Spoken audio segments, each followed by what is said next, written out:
जो special intensive drive हो रहा है इलेक्शन कमीशन का SIR जो बिहार में आरंभ हुआ है और जिसको लेकर की एक फ्रस्ट्रेशन का माहौल ऑपोजिशन के अंदर है और खास करके कांग्रेस पार्टी और गांधी परिवार में उसके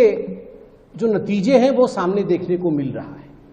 वास्तविक रूप में जो माननीय गृह मंत्री जी ने कहा है कि घुसपैठिया बचाओ आंदोलन यह विपक्ष कर रहा है,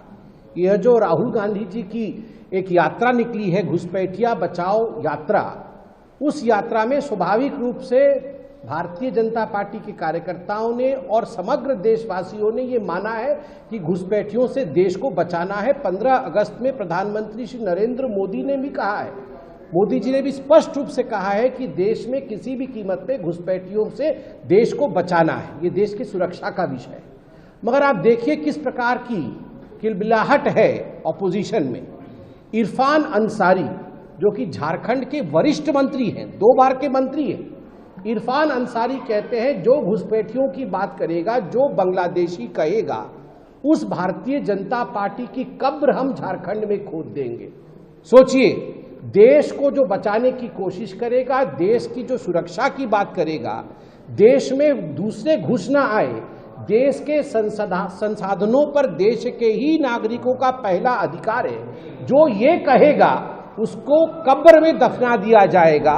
और महिमा मंडन उनका होगा जो कहेंगे बांग्लादेशियों का देश के संसाधनों पर पहला अधिकार है, उनका वो महिमा मंडन करेंगे। दूसरा, केवल इरफान अंसारी ही नहीं, झारखंड से बंगाल के मालदा के तृणमूल कांग्रेस के जिला अध्यक्ष जिनका नाम अब्दुल रहीम बख्शी है, अब्दुल रहीम बख्शी, उन्होंने भी धमकाया है। भारतीय जनता पार्टी के विधायक को धमकाते हुए कहा है यदि आप घुसपैठिए शब्द का प्रयोग करेंगे, यदि आप बांग्लादेशियों के खिलाफ कार्यवाही करेंगे तो आपके मुंह पे मैं तेजाब फेंकूंगा और आपके गले के अंदर तेजाब डाल दूंगा, आपकी बोलती बंद हो जाएगी। मैं बहुत ही संवेदनशीलता के साथ ये अपील करता हूं कि कलकत्ता के हाईकोर्ट का इसको सुओ मोटो कॉग्निजेंस लेना चाहिए। किसी के चेहरे पर तेजाब फेंकने की बात करना आज ये बहुत बड़ा दंडनीय अपराध है। कई बहनों ने